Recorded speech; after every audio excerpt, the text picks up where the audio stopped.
Prime Minister Dean Barrow seems to be making his rounds and wrapping up his second term in office as the general elections draws near. This morning at the Belize Biltmore Plaza Hotel in Belize City, Prime Minister Barrow hosted a forum bringing together members of the public and private sectors. It is a fourth event of its kind. While the media did not have access to the forum, we did get to witness the Prime Minister's closing remarks. According to the Prime Minister, Belize has seen growth and that growth will continue. There is no doubt that there has been growth, that there will continue to be growth, so that we are more than halfway there and half the challenge is solved. I'm trying to say that thank goodness that we are growing the pie so that there is more to share. And our issue then is simply one of how to share that undoubted increase equitably and inclusively. That has, of course, been a central preoccupation of my government.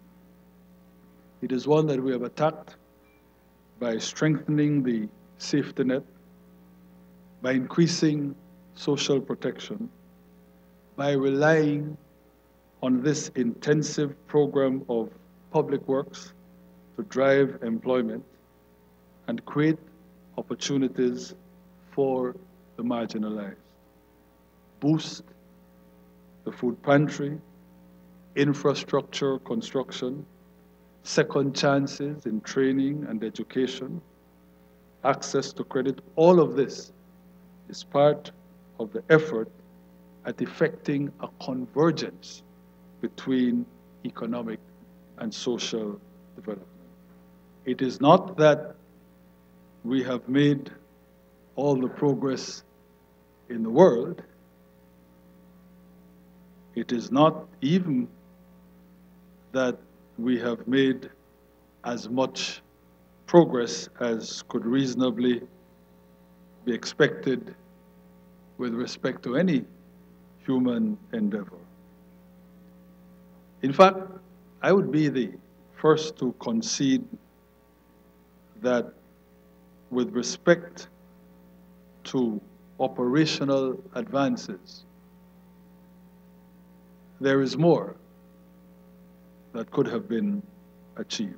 I also feel that, if nothing else, it has served to immeasurably broaden the understanding between the public and the private sectors.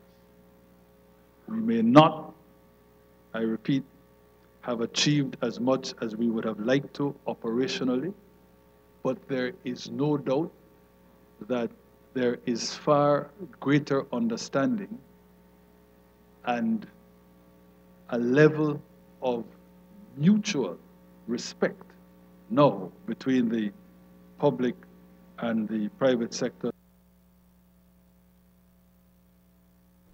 Today's forum comes months after the Prime Minister had appointed a steering committee dubbed the Economic Development Council, EDC, whose objectives are to follow up on issues and concerns raised and expressed by those in the private sector, as well as to seek possible solutions to the obstacles in doing business in Belize.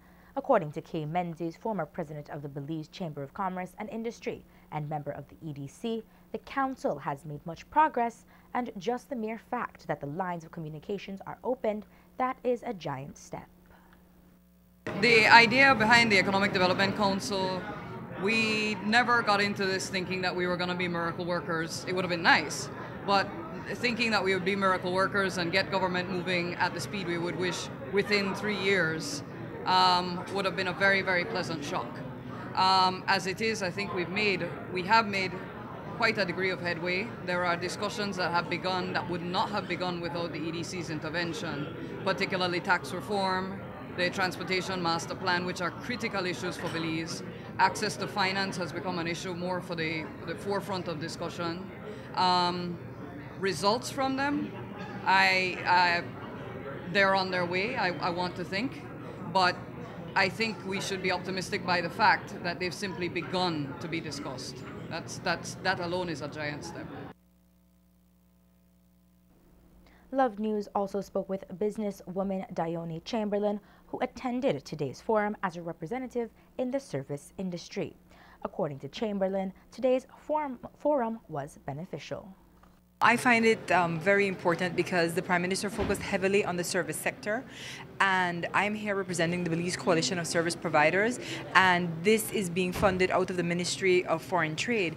And the reality is that we're trying to get the service sector export ready, but what we find out is that within the local environment we have to get them national ready before they can become export ready, and that requires that standards are in place and that we have award programs in place, because private sector wants to be able to compete against each other, but they want to be able to push that forward. And so I've found it as a great opportunity for us to be able to leverage the private sector in terms of their involvement in service sector development, for us to become competitive, but at the same time having standards so that we can perform and then be able to perform nationally and then internationally. In his closing remarks at today's event, Prime Minister Barrow did have a message for the people as it pertains to the goal of his administration as well as the upcoming elections. The goal is always to create new wealth for new players, not to take away wealth from those that already have, to give to those that don't. It is, as has been oft said elsewhere, that the poor shall have more, not that the rich shall have less. I want to think that I can say to those who expect a certain result from November 4th that you will need to allow me to misquote Mark Twain and say that I honestly believe that reports of my impending departure are greatly exaggerated.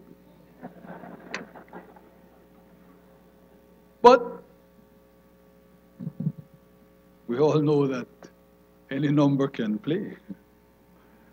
And so in what I insist is the unlikely event that I am not back after November 4th, I want to tell you that I would have considered the establishment and the progress of this EDC one of the finest accomplishments of my administration.